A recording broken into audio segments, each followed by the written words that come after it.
one thing that I was going to ask is about, because I know there are a few of you here who are involved in the GA. Whoop, whoop, whoop, whoop. Jan wouldn't know that anymore. Is I suppose like moving abroad, especially on your own, is very intimidating, and trying to make those connections when you first get here is tough. And I myself have never been involved in the GA abroad, but I've obviously heard so many success stories of people like breaking into a team and then finding jobs and friends and everything from it. And it does sound like a really close family. I'm interested in kind of, I suppose, hearing about how it helped you guys, and then during the pandemic when that was, I suppose, taken away from you as well. Team sports obviously would have been such a big thing to you then. How you felt that impact? Yeah, so just when the pandemic hit, I suppose, we normally go back. I suppose over here we go back in April, which is late considering when you go back home. But for here, it's, you know, you're looking forward to it because you've been doing your own bit maybe January, February, March to have your some base of fitness, getting back there and keeping yourself happy as well, I suppose. But this year it didn't happen, and it was dragging on. And what happened with us, I think it was borderline. I was for myself as well. I want to exercise, and I find it hard to do it by myself. I need someone, at least one person there with me, that I can either, you know, a bit of competition against them or just to drive you on a bit, right? So I think I pushed it maybe a bit early, going back borderline, let's say against guidelines, but I wanted to get, like, let's get group of 6 back. Come on, let's do it, lads. And I think we were okay, but we got it going again anyway. And the response was unbelievable. I said it to the few lads. I said, everyone must be crying out for it at this point. Everybody must be wanting to meet up with their buddies. To be honest, I was doing it anyway with 3 guys that live very close to me, so we weren't, you know, we probably weren't going with guidelines, but we were doing it right. But yeah, so we had an unbelievable response. I think we had 45 guys who put the thumbs up in the WhatsApp group straight away, and we split them into different groups. We got back. It was brilliant. We ran that for a month, and then, or 5 weeks, I think, and then we were allowed to go back training as we are now. And again, you can just see everyone's just mad to be out there. I think we've 35 or 34 the last 4 nights. They're training at the minute. I suppose there's very few lads saying they can't go, so it's been unbelievable to see how much lads needed it and how valuable it is to everybody. And you know, again, being involved in it, especially when you're abroad, is something that would be essential to me anyway.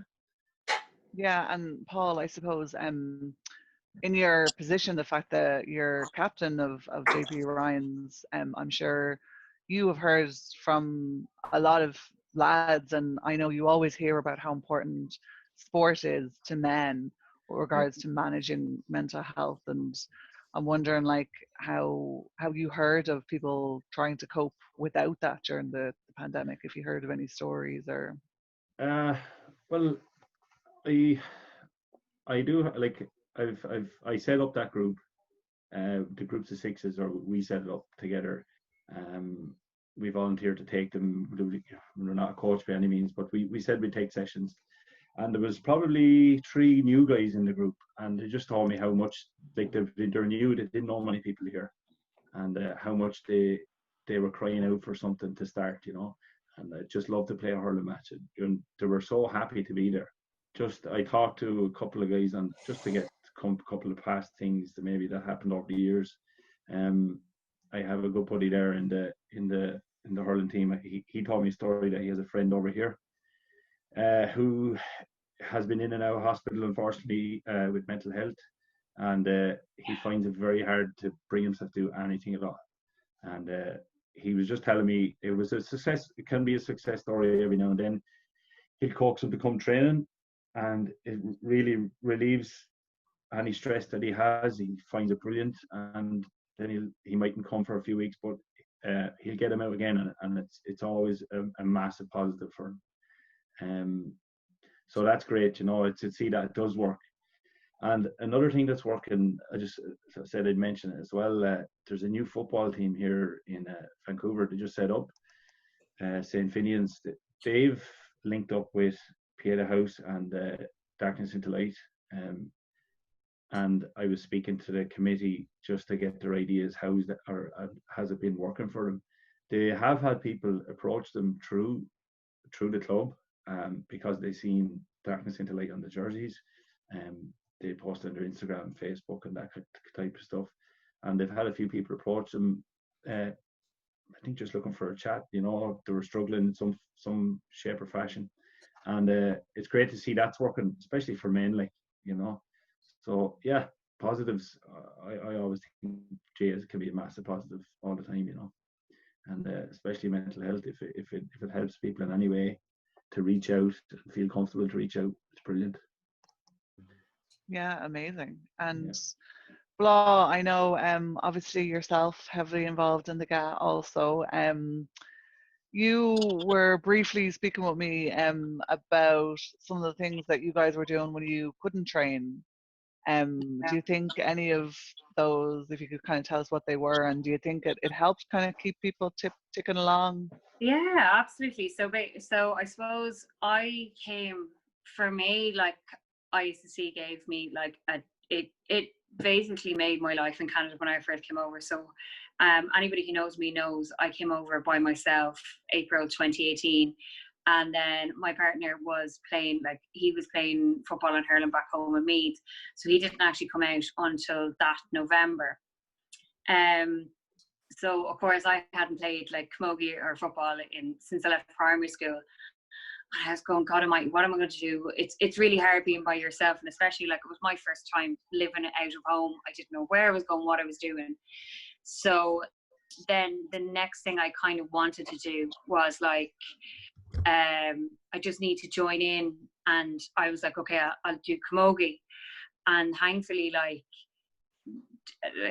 it's given me like some of the greatest people that I've ever met, like over here, like myself and Louise, as I just said, I'm very lucky that she's there with us as well. And you know, we've gone back, we've started doing like the 6-player training now as well. Probably not as successfully as JP Ryan's as Paul has done, but we're getting there slowly. Women are a little bit harder to motivate. We kind of just need to ride this wave right now. We don't know what's going to happen in the next 4 weeks, and we just need to kind of sit tight, let everybody know we're here if they need us. And I suppose one of the things I was quite conscious of within the committee was making sure that people were reaching out and having that, like, they were chatting, they were talking, and to just let them know that we were here if they needed us. So then at the beginning of May, we decided, right, we'll do something now to start bringing people kind of together and feel like it's, normally we'd be in the thick of doing championships or anything like that, so we'll start doing something.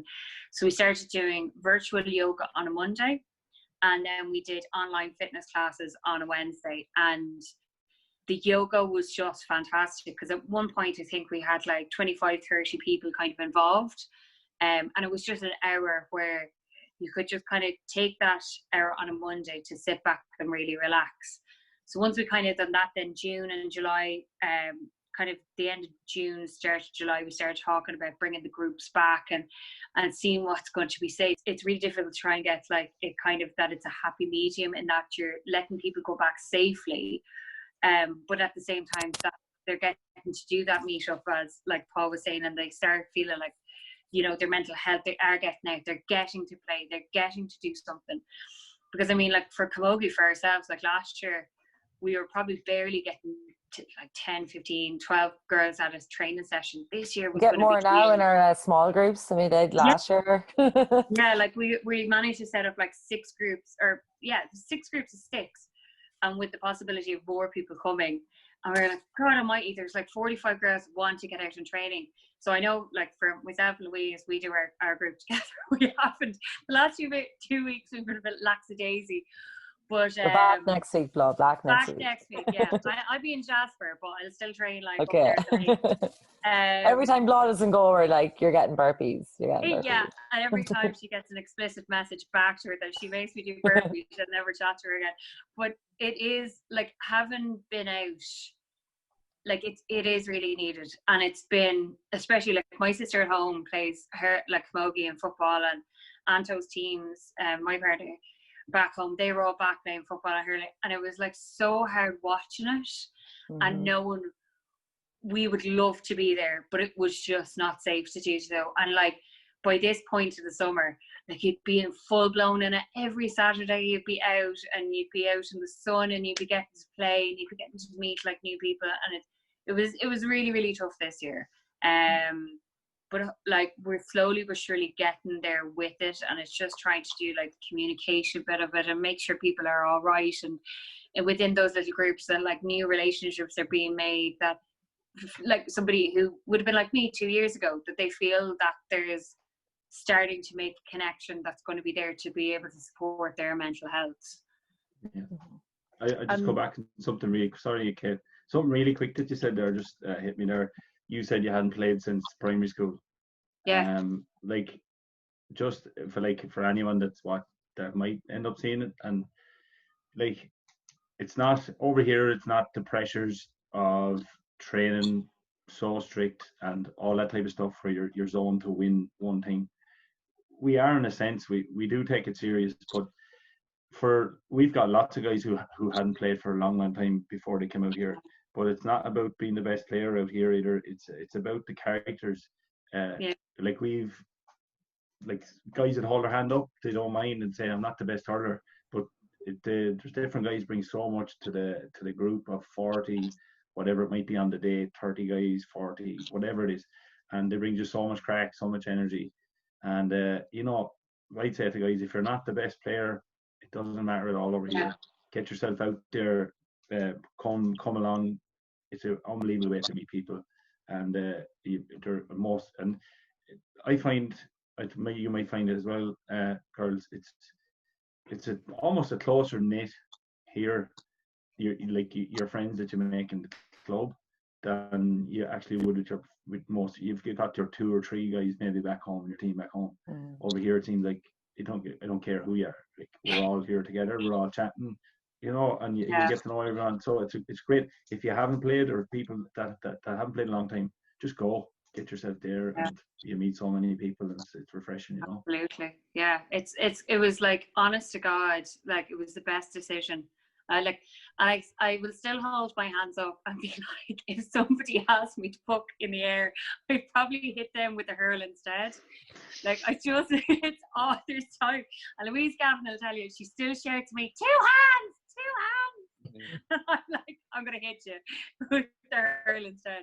Yeah. Like it was honestly, because at the time, like I was really struggling. Like I was here by myself. I had one of my friends who was here, and I was like, how am I going to survive here for 6 months? And it was one of those points. And I think my first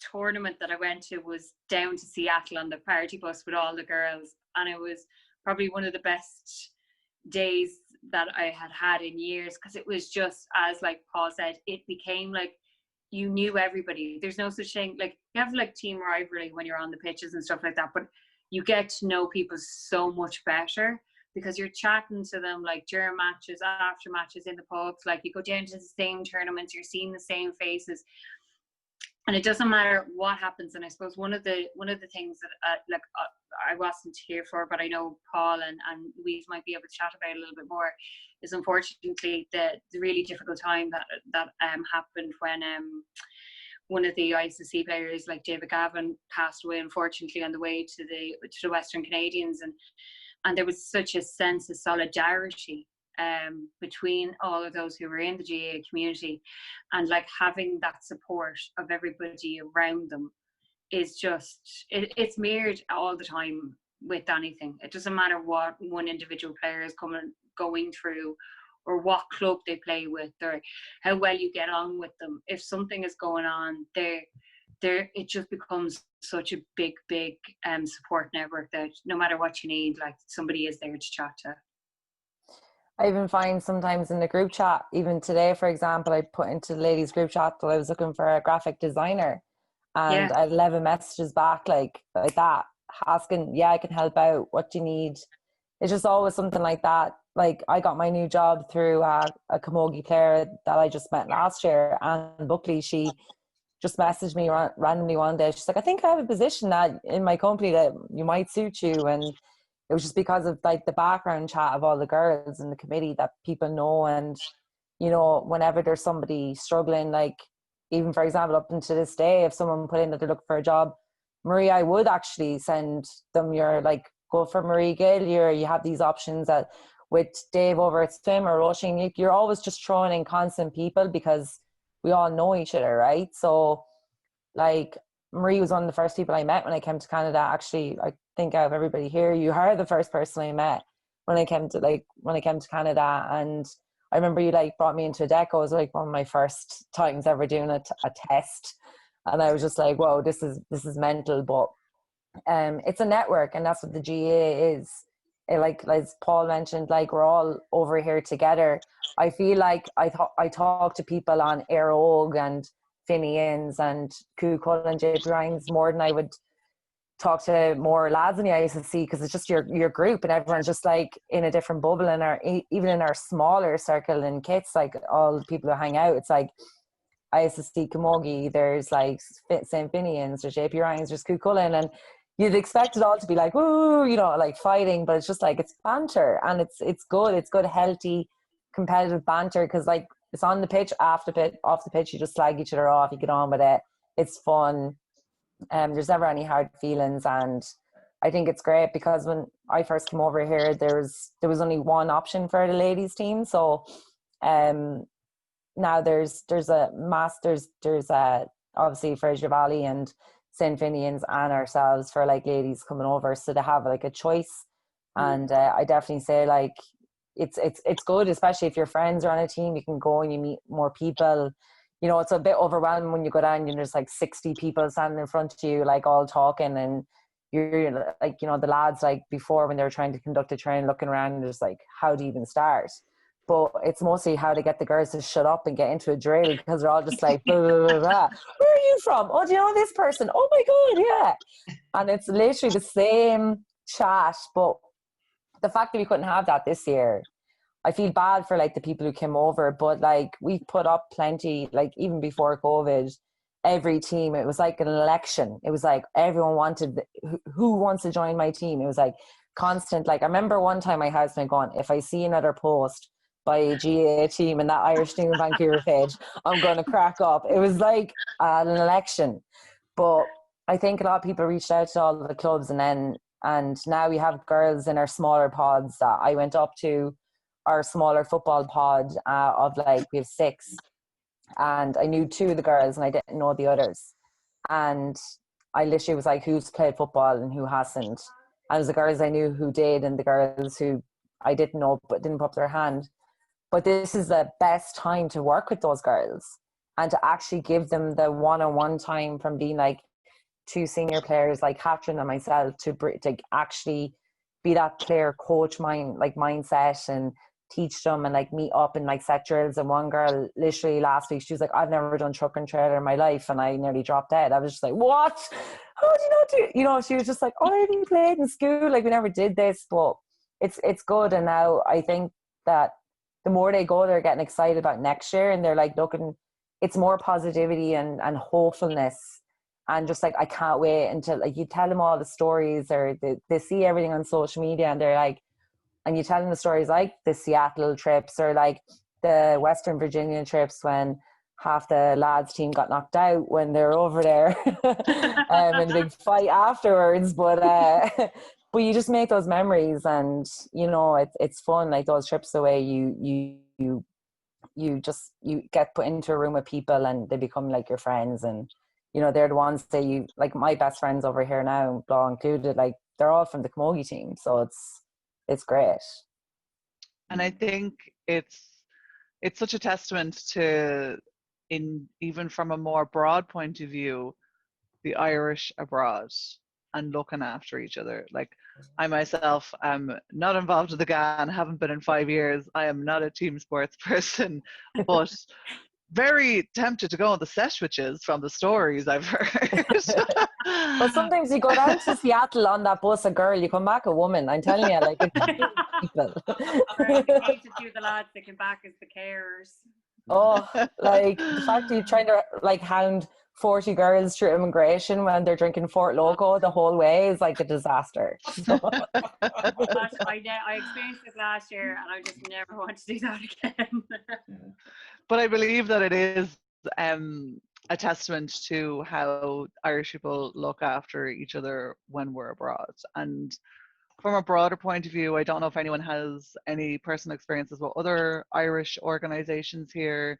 I know, like, Barry Donnelly, who's involved with the Irish Running Club here. There's been a lot of people who've reached out to him, and that has helped. I know, Marie, you've had a lot of people reach out to you, both from a personal point of view and through the Darkness into Light page. And people just, like, I suppose it's a case of, we just need to remind people that we're here, where to go to look for help, and to just say, like, hey, I don't really know that many people here, or I want to do this. And I myself run the Facebook page Irish in Vancouver meetups. So I try and once a month do a meetup that way for people that are new here, or people that just generally want to meet other people, can do it that way. So I think if you are out there and you are thinking, I need to expand my circle, or I've just gotten here, I keep thinking about the people who would have arrived here in early 2020, just pre-COVID, and they probably don't even know that many people here yet, still in August. So it must be so hard. So there is so many opportunities there with a lot of different organizations to reach out and get involved, and you could make yourself a little GAA family. Yeah. Yeah. Well, when Donald's is closed, it's hard to meet that many people. So. I was going to say and jump in, but the crack was too great there. But like Darkness into Light is always here to like signpost to services. You can always message, even privately, to like one of us if you want to do it to a page, and especially because you're part of so many different groups, like within like the GA community, like you can spread that message. Because it can be overwhelming if somebody is searching for counselling and they might not have benefits, or if they just want advice on something, getting that information and Googling BC services can be overwhelming, where we have very organised, put it in a list. And we're always good to like have a chat to whoever and kind of point them in the right direction. Because if you don't have benefits, there are free services. If you're not a team sport person, when I first moved here, I did basically what you did, but went down the rugby route. And like, I won't even get into our Seattle. Why did you stop? You know, for injuries, Dave, I had to retire early. But like, when I first met Marie, she had a cane. Yeah, Louis. Was that the first time or the second time? Not the second time, Gary. Anyways, I was obviously a great player, as you can tell, and for legal reasons, I can't talk about our Seattle trips for another 4 years, statute of limitations. But team sports like that, like you instantly get friends immediately. But I think if you're not, even like I hadn't played rugby in a very long time, but it was just great to have 15 friends and like something to do. Like that was your whole week social calendar, and then every weekend you were doing something. But I think it's harder if you are not a team sport, or if you're not sporty at all. So then, Kate, we should all be promoting your meetup groups, because really people like Irish people, when you just come over, you just want to talk to somebody and make friends. So it could be anything. I know there's an Irish speaking group. There was another girls crew in Vancouver. I don't know if that's still going. But other things that aren't just going to Donlands, Louise, on a Friday, Saturday and Sunday, and like seeing people are meeting up with common interests. Yeah. And like just worth noting as well, there is like we can't forget, like, there's the Irish Club of White Rock. There's also the Okanagan Irish Society, which is basically all the guys out in Okanagan. I do know there's an Irish and Whistler group, Facebook group. I don't know how active it is at the moment. And but that Victoria. And Victoria, yeah, like there is the Van Isle Gaels out in Victoria. And there's also Irish in Nanaimo. So you have Victoria and Nanaimo now over on the island. So there's more than just, like, because sometimes we forget, because we're all like primarily based in Vancouver, that there is other groups outside of Vancouver that you don't have to keep coming down to us or into the city, that there is, like, the likes of White Rock, there's the Okanagan, there is the different island groups that are all available as well. There's also the Irish Women in BC. Yeah. I found their newcomers event really helpful when we first arrived. Particularly, they had a recruiter there and somebody talking about the difference between Irish CVs and Canadian resumes, because they're very different. Alison, that was me. Not you. That was wonderful. Yeah, and that really made a difference. So if there are any newcomers out there who haven't quite got that job that they really want yet, hooking up with the Irish Women's Network and registering for an upcoming newcomers event would be really worth their while. And it's a good opportunity to meet new people as well who have just arrived, they're in a similar position to you.